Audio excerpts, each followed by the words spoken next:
glad to welcome you here, Professor Saxe, and that you have found in these emotional times the time to come and listen to a presentation of one of the most constructive things I believe in Jewish life. There are, I just want to announce in another 2 weeks we have Rita Friesütte from Lithuania. We do that together with the Visital Center here on perception of the Holocaust in post-communist Lithuania. As you all know, Lithuania is a highly problematic country which tries to accuse Jews rather than dealing with their multiple Holocaust criminals. And I'm glad that we found it's not easy an expert who can shed some light on this. She's from Wilna University. Well, Professor Leonard says, I've been hoping for a long time that we would do this since we met first at President Katsaf called in the meantime, Taglit-Birthright has tremendously developed. Professor Saxe has a social psychologist. He's a professor of Jewish community research and social policy at Brandeis University. Has written this book about birthright, 10 Days of Birthright Israel, which is a fascinating book together with Professor Barry Chazam. As Birthright Israel is probably the best research project, current project there is in the Jewish world, he has also written a large number of studies with collaborators on Taglit-Birthright. I remember when it started, I didn't meet many people who believed in it, who thought that this would go anywhere, and everybody now realizes that it's massive, that it has gone beyond expectation. It's not without problems, because the question is, what do you do with people who got all this enthusiasm when they were touring Israel? How do you may have changed their attitude, how long will it last, this change in attitude, how many years, and what will it do, even more important, to their Jewish behavior, which is a crucial question which I hope Professor Saxe will go in some detail about. And now, of course, as you have all read, with the financial problems of the Jewish community, while Birthright was thinking to get ultimately to half the Jewish kids in a cohort, and we have to realize, broadly speaking, in a very simplistic way, about 200,000 Jewish children are born every year in the world. Of these, approximately half in Israel, half in the diaspora, 3/4 of those in the United States, or if you wish, in North America. So you'd get to somewhere to 50,000 kids per year in order to have half the Jewish population to have had this birthright experience. Of course, the few thousand other kids who do not go on birthright because they have been to Israel, or perhaps on more intensive or private trips. But that's more or less, these are the broad figures which dominate this equation. And this year was as close, 2008 was as close as Birthright ever got to reaching this ideal, and 2009 announced itself very different. But I think it's much better that Professor Saxe gives the answers than that I put the questions, so that it's all good. Boker Tov, and I'm very pleased that you're all here to hear about the Taglit. Obviously, this is a very difficult morning. I woke, I got an email from a rabbi friend, Artsot Brit, a reform rabbi, and he writes me that he got a phone call last night from a young man who he had officiated at the celebration of his bar mitzvah 10 years ago, and that young man was scheduled to go on a flight by Yom to Israel, participate in Taglit, and that his parents and his girlfriend and several people around him were saying you can't go, that there is war here, that you won't be able to see anything, you won't be able to go out on the street. And if I needed a reason this morning to talk about Taglit and to talk about what it means for the Jewish people, this email was prime evidence. Because around the world, there's not very good understanding of the situation here, not very good understanding of the problems, the positive, the negative, and all the shades in between. And in particular, in the Jewish world, in the Jewish community, that should be a voice to both explain Israel, to participate with Jewish people, the Aretz. There's not good understanding. And perhaps even worse, there's not high motivation to do so. That too many people are simply apathetic about this. This is another headline that, competing with all of the other headlines about the economic news and the situation in Africa and in other places around the world. I'm going to talk this morning about what we have learned from studying Taglit-Birthright Israel. What I'd like to do is to share some numbers, some facts, some analyses of Taglit. And at the end, I'll try to give you my take on what it means, why it operates as it does, why it's effective, and then to pose some questions and issues about Taglit for the future of this enterprise we call Klal Yisrael. There are questions of clarification as I'm speaking. Just let me know, and I'll try to answer them briefly. Take questions at the end. And I'll take detailed questions or more detailed at the end. So, just to review, Taglit, although I'll get to the founding of it in a second, but it was developed with three goals: to promote Jewish identity, to promote ahavat Yisrael, the love of Israel, and to promote a sense of peoplehood, a sense of Klal Yisrael.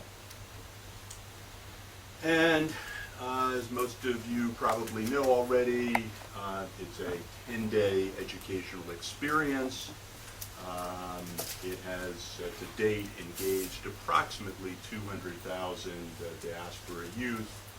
And perhaps you didn't know this, it has also engaged 30,000 young Israelis, peers of the diaspora youth. It has, and I'll talk about this in more detail in a few minutes, engaged 15 to 20% of the most recent age cohorts of North American young adult Jews. It targets the unaffiliated, which is a peculiar diaspora term for those who don't belong to the Knesset, don't contribute to a Jewish federation. But it's a complicated expression today. While it targets the unaffiliated, Michael Steinhardt, one of the progenitors of the actual program,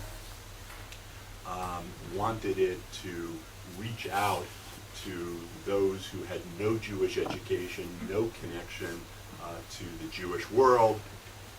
As you'll see, many of those who participate have had some connection, although it's not represented in their current lives. What does NA stand for?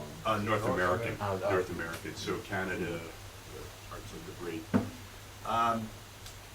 As many of you probably know, the original idea, or do you know, the original idea for Birthright was whose? Yossi Balin. Yossi Balin, 1992. And his idea was that Israel could provide for the Jewish world an educational forum. He wanted to change the relationship of the diaspora to Israel, or more importantly, Israel to the diaspora. Just to give you a sense, these are complicated pieces of data, but what I'm showing here, each pair of bars is a year, so this is going back to 03, this is 2004, winter and summer. And what you see here, and these are only the North American data from around the world, but what you see here, the light blue, are people who applied to the program who didn't go on the program. The dark blue are those who applied, who actually went on the program. This is very important because basically what this shows is that ever since the program was established, there were far more people applying to the program than they had positions, they had slots, they had seats on the plane to send people. And interestingly, when Miriam and Sheldon Adelson came along in 07 and volunteered to support reducing the waiting list, and they were able markedly in the summer of 2007 to increase the number of people. That's the bar here, so you see they have almost 20,000 young people who went in the summer of 07. The goal was to reduce or to eliminate the waiting list. It actually had the opposite effect. And it had the opposite effect because what we call the social network phenomenon. Birthright Israel doesn't actually advertise its programs. What happens is that those who go come back and tell other people, and they apply for the program.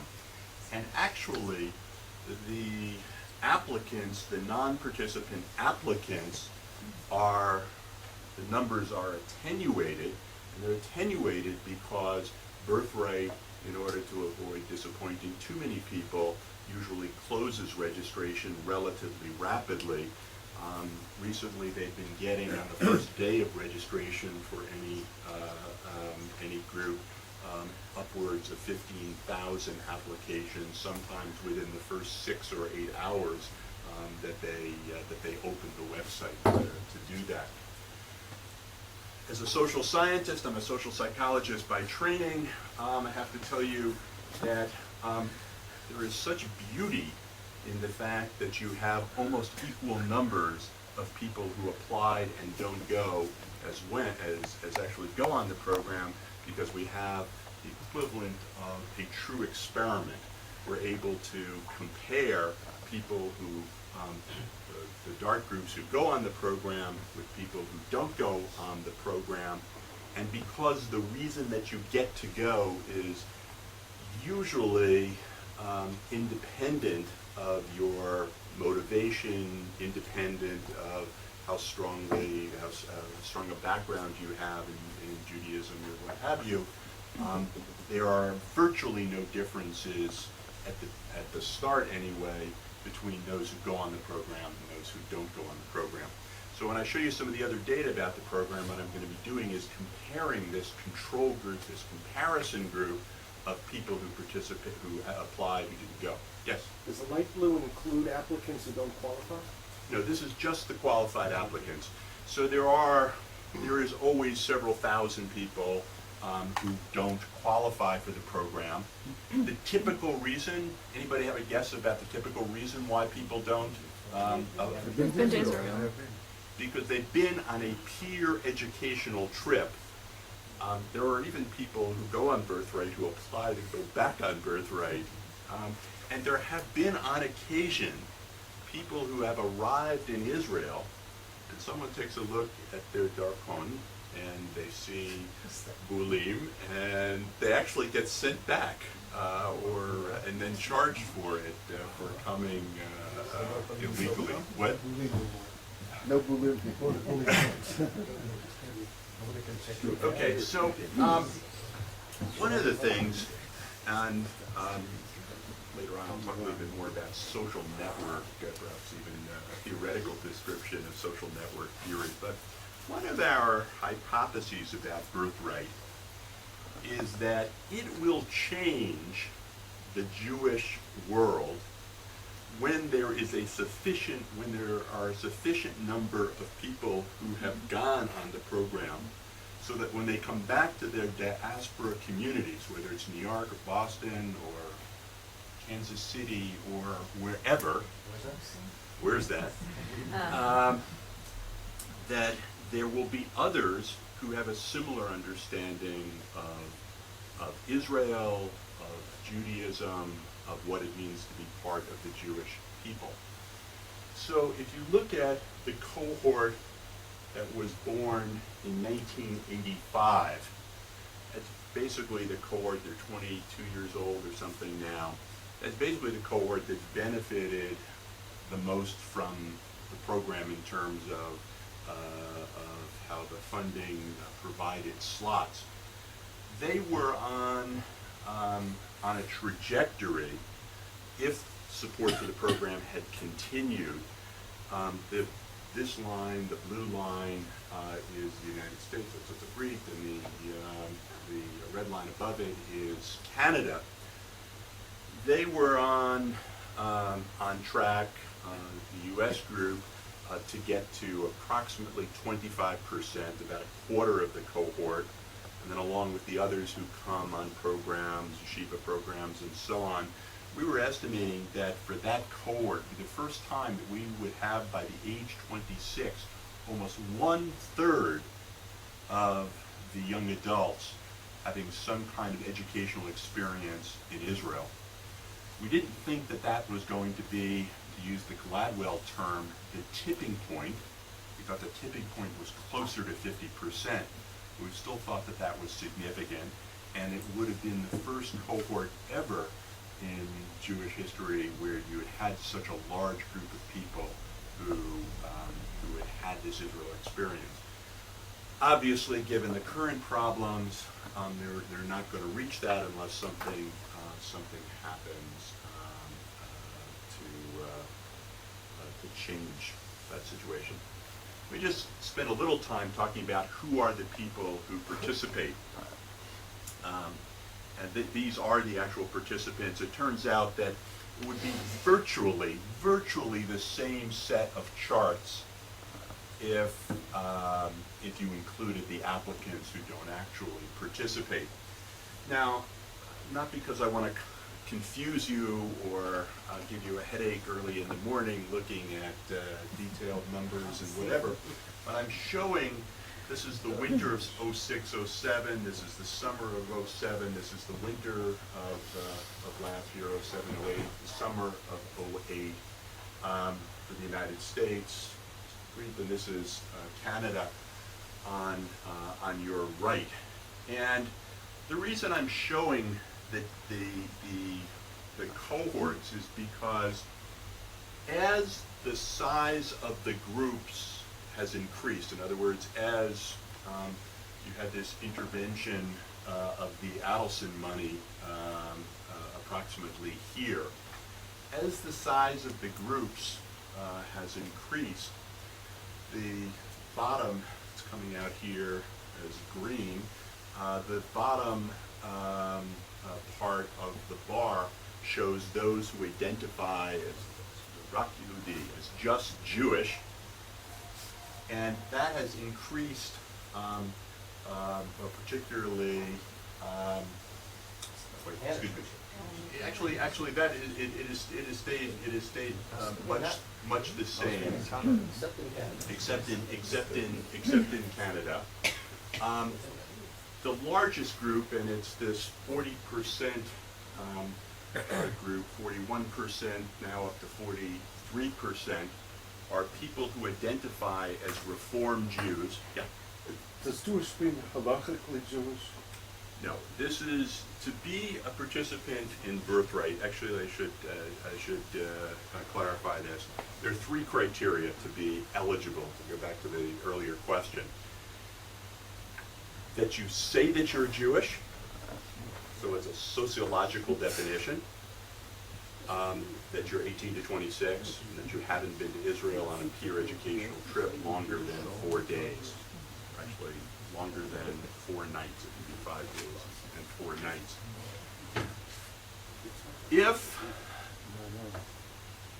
there's no issue if your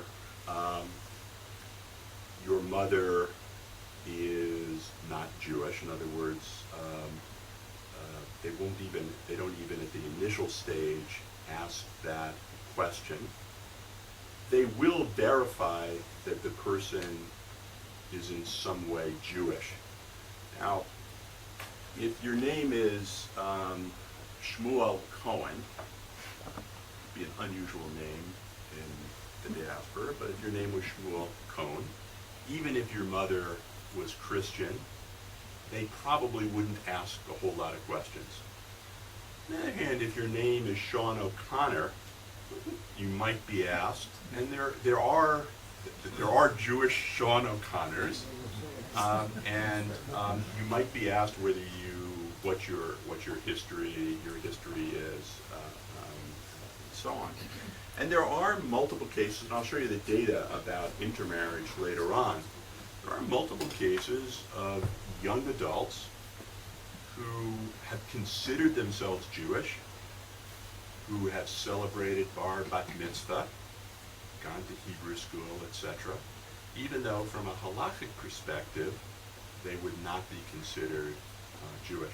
In some ways, eligibility for Taglit is closer to the criteria under the law of return than it is to the halachic definition. Yes? I wasn't going to read this at this point, but so it fits in.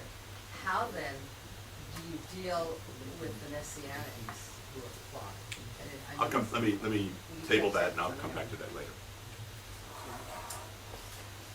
And very small percentage of Orthodox.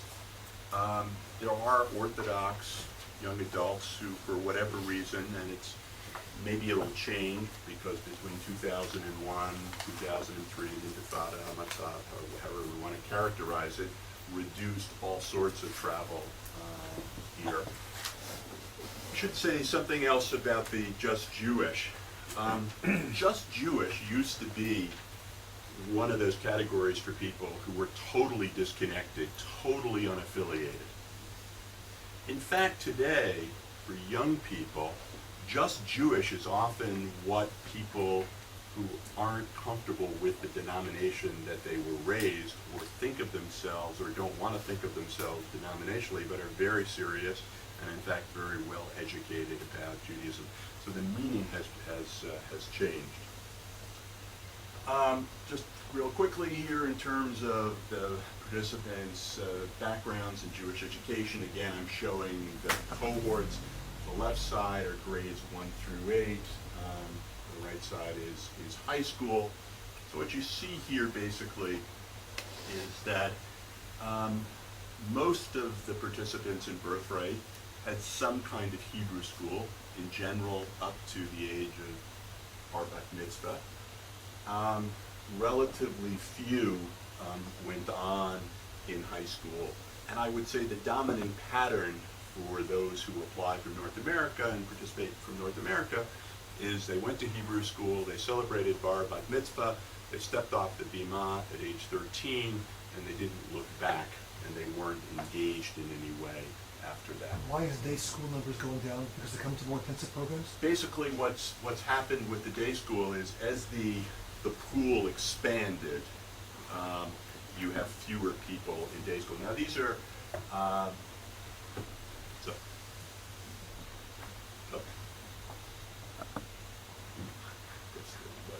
what I get for not. That's nice.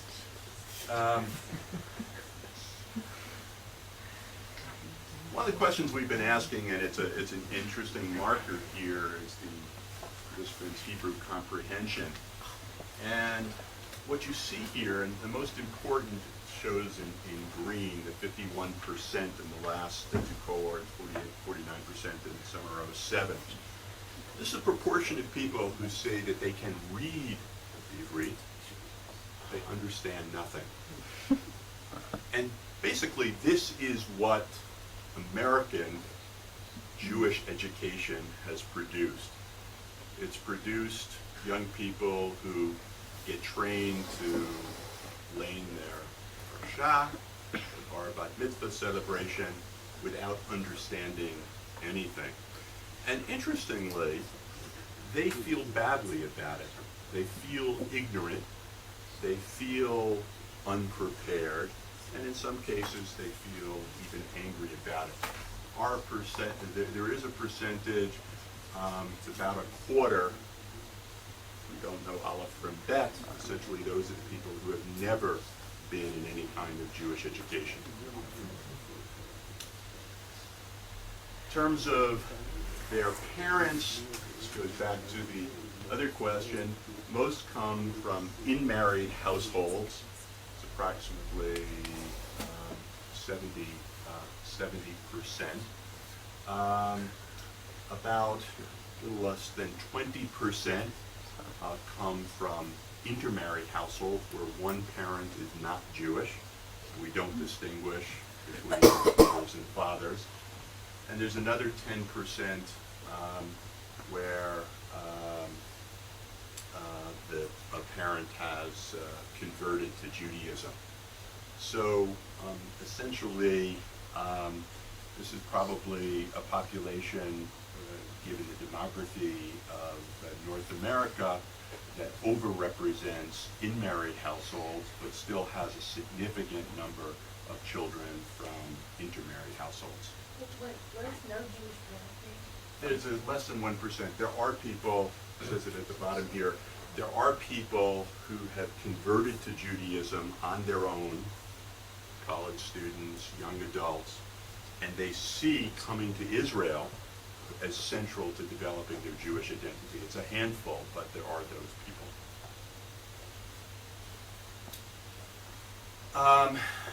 Interestingly, the most important thing here is most of the participants were either born in the United States or Canada. About 10% of the American group were born in the former Soviet Union. And it's a very interesting group because these are the children that usually came at a very young age because of when the former Soviet Union opened up. They decided to come to the United States rather than to Israel. They come from homes that have very little Yiddishkeit, although the homes have, and they have, a strong sense that they are Jewish. So they have very little content to their Jewish identity, but they know that they are Jewish. There's also a small percent, 1 to 3%, who have Israeli parents. And they're also an interesting group. They've often come to Israel multiple times. Often they arrive at Ramal Ben Gurion, they go to Saba and Savta's, they watch television for a week, they get back on the plane, and when they come on Taglit, it will be the first time that they go to the Kotel, that they go to Ramat Golan, etc. It's really kind of extraordinary. And these are also kids who often speak their Hebrew, their spoken Hebrew is very good, even though their written Hebrew is poor. So I want to go a little bit more quickly here. Basically, these are logistic regressions, and it's basically predicting how probable it is that on the right, we put in the negative, that they will say that the trip was not at all a disappointment. And basically what this is saying is that very few people come away from a birthright trip, a Taglit trip, thinking that it was anything but wonderful. In other words, they're not at all disappointed. It becomes a very important experience. There's been a lot of discussion about to what extent is this fofish? Is this just 10 days of drinking, intimate relations among young adults, and not really, yes, it is a fun trip for people. but that's a relatively, it's only a part of the story. In terms of their perceptions of the trip as a Jewish experience, what's interesting here on the right is a religious pilgrimage, and again it shows the three most recent cohorts. On the left is it is an experience of being part of a Jewish group. For many of these young people, it is the first time in their life that haven't been to summer camp that they have lived Jewishly with other Jews, and that becomes particularly significant. Just to give you a sense of, and these are also outcome data, of the change, these again, complicated statistical analyses based on logistic regressions, where not only are we comparing the people who went with the people who didn't go, but we're controlling for any differences that may exist. What you see here is that this difference between 62% and 21%, particularly this morning, situation, Gaza, this is really critical. That the participants, and they start out exactly the same, by the time they come back, the participants feel this incredible sense of connection to Israel, the people, the land, its history, and so on. And they look completely different than those who didn't go on the trip, who started out the same.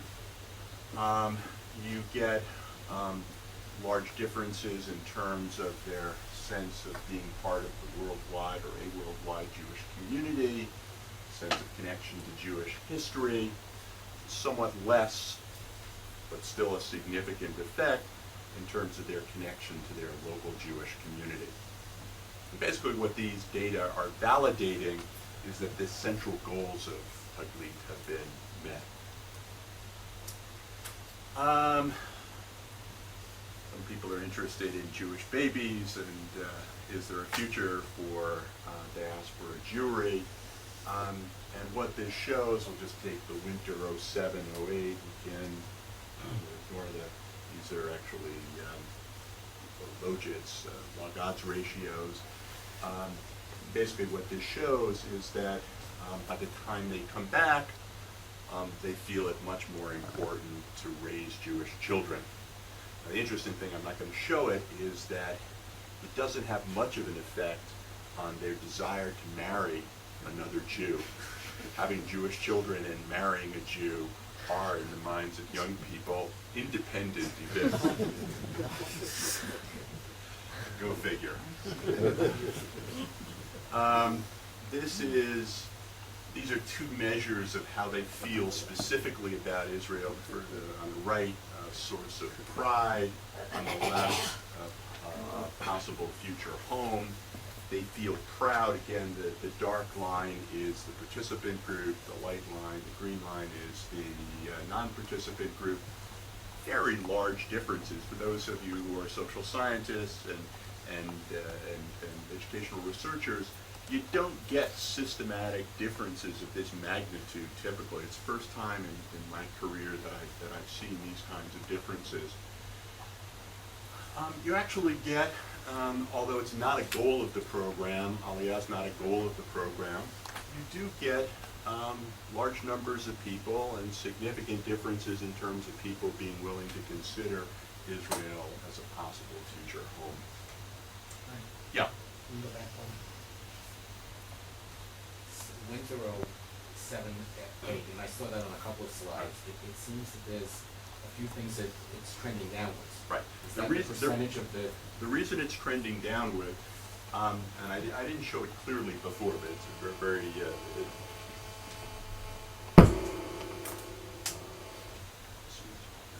my phone's giving feedback. What happened here is that you're getting less connected people. As the group size went up, so last summer there were 25,000 Taglit participants here. As the group went up, you got people who were much more disconnected and the more disconnected they were, the less strong the effect is, even though, and you can sort of see it here, even though the difference between participants and non-participants is even greater than before. So basically, the more disconnected the participants, the smaller the absolute effect, the larger the relative effect. That make sense?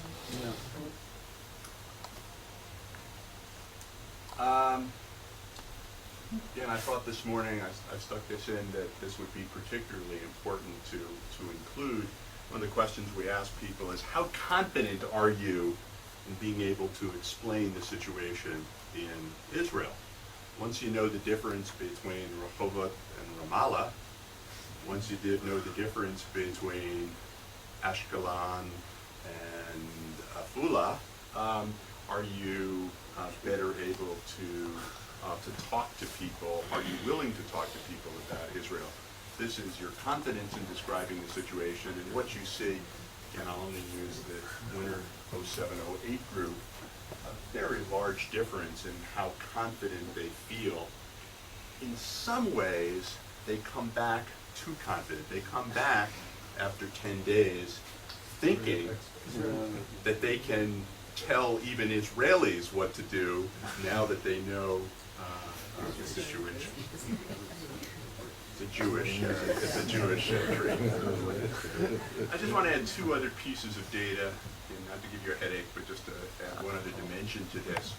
The summer before this, I mentioned before, the 30,000 Israelis who participated in these mifgashim. Essentially, one of the reasons that this became a central element is that our early evaluation showed there were a couple of programs, particularly one set run by a group called Shorashim, that included Israeli peers, same age as the participants for the entire 10 days of the trip. And we saw fairly extraordinary impact on the members of the group, the diaspora members of the group, from having Israelis on the trip. It's an agreement with the Army several years ago, the IDF, Zahal, and Israelis now participate, soldiers, Chaylim, in most cases, for 5 of the 10 days, or at least a minimum of 5 of the 10 days. And in the summer of 2007, there were about 4,000 Israeli participants. This is a description of who the Israelis are religiously compared to the North Americans. And one of the things that we did is we systematically studied their reactions to the program. This is both the Canadian participants and the Israelis. And what's interesting here is that their description of the interactions are relatively similar. They all, both groups, to a very high degree, say that their interactions made me aware of what we have in common. Some people, by the way, believe that that would not be the case, and today of any day would make clear how different the life is of the kid from Beverly Hills, or even from Boston or New York, and what their life is like as a 20-year-old, and what the life of your children, your grandchildren are here. Yet, they participate in these mifgashim and perceive that they have something in common. And the really interesting part about this is that as a result of participation, the Israelis come away saying it makes them proud to be an Israeli, proud of their military service, proud to be a Jew, and part of the worldwide Jewish community. There are obviously gaps there. The gaps in the 2 right bars and 3 left bars are quite striking. Right. And what is even more striking is the comparison of proud to be an Israeli and proud to be a Jew. What the Israeli participants told us, and I saw it in interviewed time and time again is that they came into the program perceiving themselves as Israelis. They came into the program seeing themselves as having engaged in years of service in the military for Israel. They come out of the program feeling that their service is part of being a Jew and contributing to the Jewish community worldwide, which for some of them they describe as a life-changing realization. And this is just another example of how similar the North American and Israeli participants are. By the way, the report on the Israelis is available. One of the few that we've done, both Ivrit, Anglit. I'd be glad to make it available to anybody who's interested. Okay, let me just say, I'm going to close with two sets of comments. One about the educational model. So why is it that Taglit is so powerful? How can 10 days, originally, by the way, was called Steinhardt's stupidity and Bronfman's blunder. You know, why should you waste money on bringing people here only 10 days?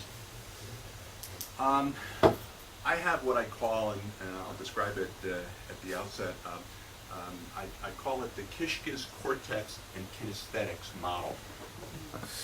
That birthright works because it engages people emotionally, it engages them intellectually, and it engages them behaviorally. And that most forms of Jewish education, particularly in the diaspora, do one or two, at best, of these three. But without all three, you can't really successfully change somebody and set them on a trajectory that engages them. So what it does, it's emotionally stimulating, it's novel, it's intensive, it engages multiple senses. It's cognitively rich, lectures, different perspectives, history, culture, religion. And probably the most important is that feelings and ideas are linked to actually doing things.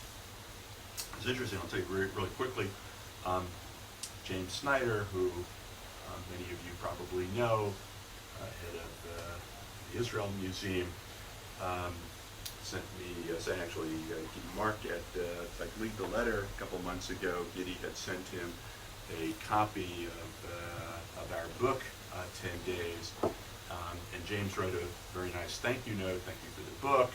Looking forward to reading it. He opened it, however, and looked at the index, and as he describes in this letter, he goes through the index, and he can't find Israel Museum. And he wonders if there's been some kind of mistake, and that he's hoping that somewhere in the book there's a discussion of the Israel Museum, because he has a beautiful paragraph about how central the museum is and how it captures the richness and love of the culture and so on. Well, in fact, the Israel Museum isn't mentioned in the book, because Taglit groups, by and large, don't go to the Israel Museum. Because the Israel Museum is not a place, although it has changed under James's leadership in some very important ways. It is cognitively rich, but to get it to the point of being emotionally engaging and behaviorally engaging takes something that you can't do, and that with Sada, with the Kotel, with a whole variety of other things, even with, I shouldn't say even with, but the way in which Yad Vashem is used in the program allows them to do all three. Let me also say, I'm not sure that this title translates well, but what we're looking at now is the extent to which Taglit takes people from the experience of being visitors, tourists, accepting citizenship, to accepting responsibility for being part of the Jewish world. It's a group Jewish experience for those who've not experienced Jewish living. It provides knowledge, it provides connection. It expands the meaning of being Jewish. For so many young adult Jews, their experience of being part of a Jewish group is sitting with their parents in shul on Yom Kippur with a bunch of hungry, lethargic adults. Not a wonderful experience if that is your only experience of Jewish community. And this provides a difference. And it's a step in a journey of discovery. And the question, and the one that we're looking at right now, is over the long term, how does this change people? They come back and they describe themselves as transformed. They describe this as the most important 10 days of their lives. The question is, how long does it last? And that's actually what we're looking at. We couldn't look at it before because the program wasn't old enough.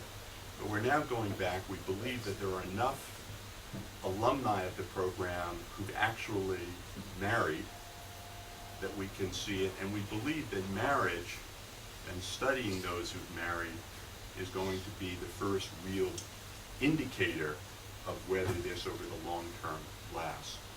So thank you, and I welcome your questions.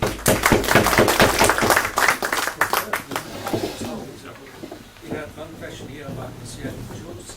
Adi Gelman, Dr. Shalom Friedman, Mrs. Brand. I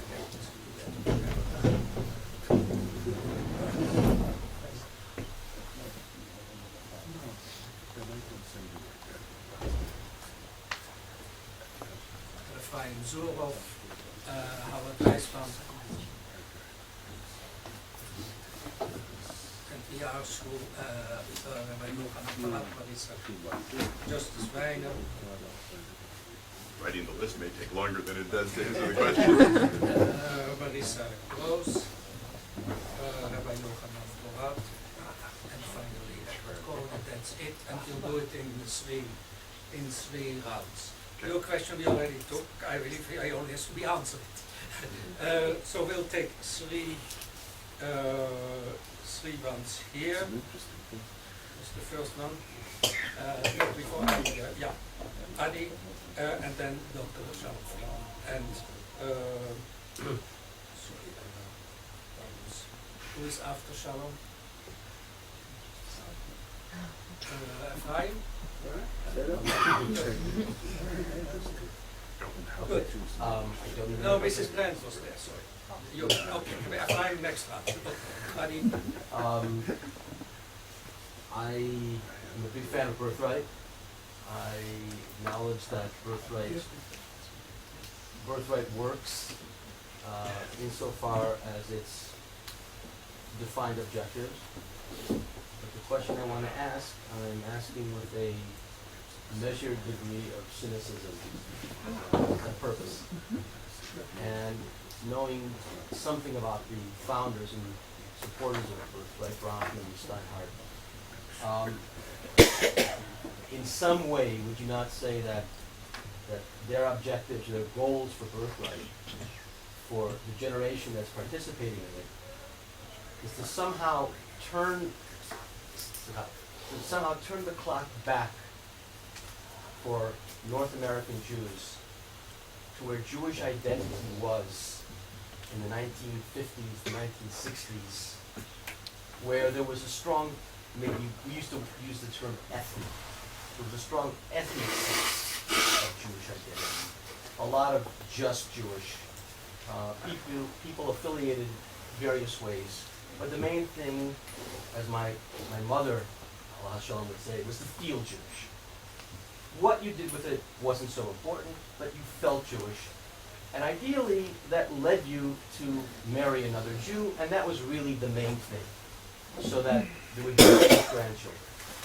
If my cynical analysis is correct, wouldn't that imply that we're basically going to wind up with all the successful Birthright participants exactly where we are today in the next generation, where they, the participants, who show up very high on your charts in terms of various forms of Jewish feeling and identity because of birthright, what about their children? I mean, will we need to birthright every generation of children, send them all to Israel in order to maintain that level of Jewish identity in the diaspora? Okay? Thank you for your illuminating talk. I would just like to know how you anticipate the future development of the program. And the second really personal question, what part did Yitzhak Greenberg play in the development of Birthright? Mrs. Glenn? I'd like to know if there is any kind of follow-up after the group's cohorts come back, to what extent, and if there's continuing to be part of Birthright. I have a personal experience of a young man in his early 20s, came on Birthright, was extremely affected and thrilled and happy, and said he was ready to make Jewish babies. And unfortunately, he's marrying out a year and a half later. What happened? Is this common or not? Okay. What do we do? So, I mean, You have the Messianic first, and then the Messianic. there are a handful of people. I mean, the program involves is fairly hands-on. Even in once a person is deemed eligible, they have to be interviewed by a tour organizer. And my understanding is that only a handful of Messianic Jews have participated. If someone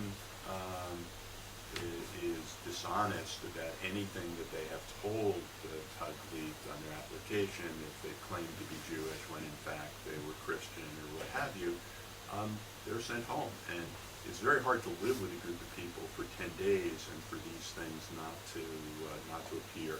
And again, there have been a handful of cases. I mean, the number of people who have been sent home is actually quite small. But as one can imagine, with 200,000 people, there may be several dozen who've been in that category. The question about the nature of identity is actually quite complex and profound. There's a conference here later this week on the nature of Jewish identity. The one thing I can tell you absolutely for sure, is that the identity of this generation of emerging adults, as they're now called in the psychological literature, will be nothing like that of the 50s and even the 60s. The generation of the 50s and the 60s grew up reflexively believing that they had to support Israel without necessarily knowing much about it, but doing it reflexively. It was all about the Shoah. They raised children who were brought up to believe that they should be Jewish, to remember the Shoah, to not allow Hitler to have to be successful, and that was a meaningless, it was not a long-term basis. It was not a positive basis for Jewish identity. This generation is going to construct their Jewish identity differently, and what Taglit does is it gives them an experience of Jewish life in order to do that. I could say lots more, but let me leave it at that. The question about the future of the program, I don't know. I think it really is dependent on the numbers. It really is dependent on financing. If when Saxe was alum, I would get the federations, the Jewish communities of the world, to take something like 3 to 4% of their budgets and allocate it directly to Taglit and allow us to get to the 50% mark. If it got to the 50% of the population of the cohort size, I think you'd see massive changes in the Jewish community and long-standing massive changes in the community. At the same time, on a more micro level, there are efforts underway to enhance the education of the program. Right now, there's not enough done on the cognitive side. I'd like to see books, CDs, lots of material for people to use before, during, and after the program, and there are a million kinds of things. They're also moving to more specialized programs. They're taking more older participants, meaning non-college participants now, and they require different kinds of things. But the future of the program really depends on developing a new financial model. Also depends on the outcome of your research. And perhaps it depends on the outcome of my research. I was trying to be modest, but yeah, maybe that's the most important thing. Yitz played a central role. Yitz was the translator of Yossi Balin's idea for Steinhardt and Bronfman and for other people. Interestingly, Yitz, I presume everyone knows Rabbi Greenberg, never, I don't know whether he succeeded is not the right question, because I don't think he tried. He didn't make it a religious program. I mean, for Yitz, who's devoted his life to, and his life's work has been about engaging, about developing a modern form of intensive Jewish religious experience, he didn't end up incorporating that in a dramatic way in the program. Balamea, Baladea. Steinhardt probably influenced it. I don't know. I think, actually, first of all, is my comment on the, now you can say it, now that the Madoff business is out in the world, far too much kavod, far too much attention is paid to the people with money. And Michael, I'm the director and Rush of the Steinhardt Social Research Institute, so I have a debt of gratitude to him. But too much is paid to their influence, too much is paid. If you want to assign responsibility for the character of the program, it's right here in Yerushalayim, it's right here with people here. Shimshon Shoshani, I presume everybody in the room knows, is an absolutely extraordinary educator, and he developed an educational model around explaining Israel, which is a more Hilon than Dati culture, and that was it. It wasn't Steinhardt and Bronfman or Adelson or any of the others. Thank you. In terms of follow-up, it's been an issue. The same lousy communities, and I mean lousy communities, that the participants, if you're recording this, I probably should put that one off the record, but the same communities that the participants didn't want to be part of before the program, or the same programs that they came back to.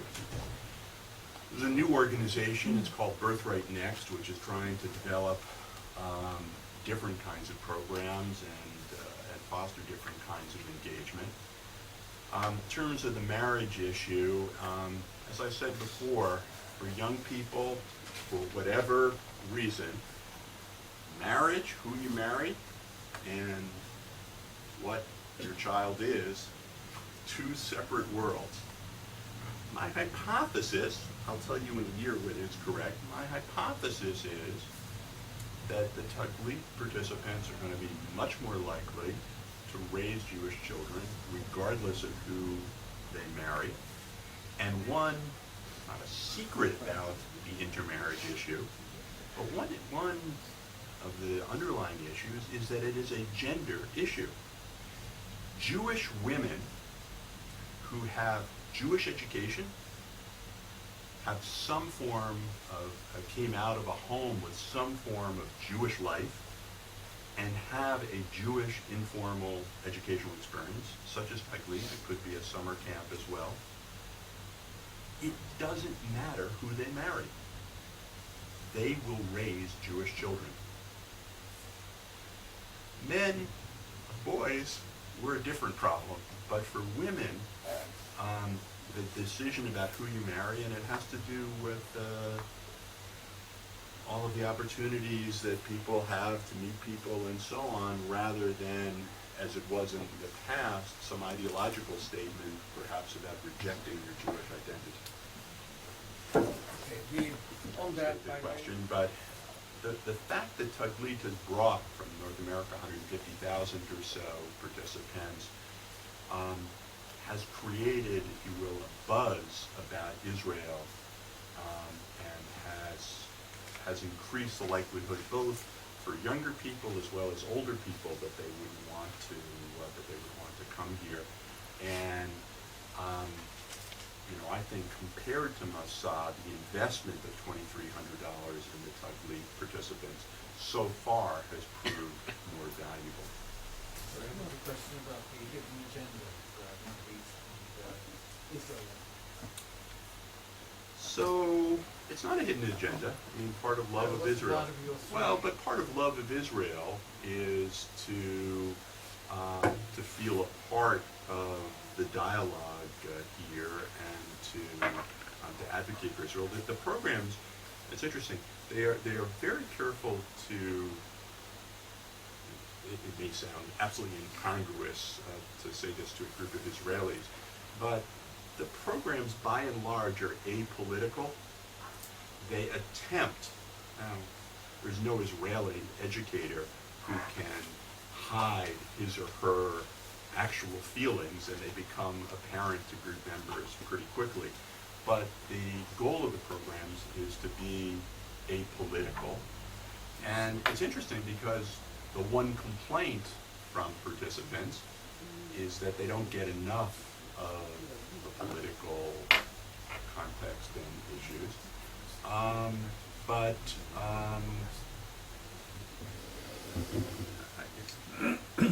And hidden agenda sounds like a nefarious term. There's not a hidden agenda. It's part of means creating in people both an understanding and a love for Israel. Thank you.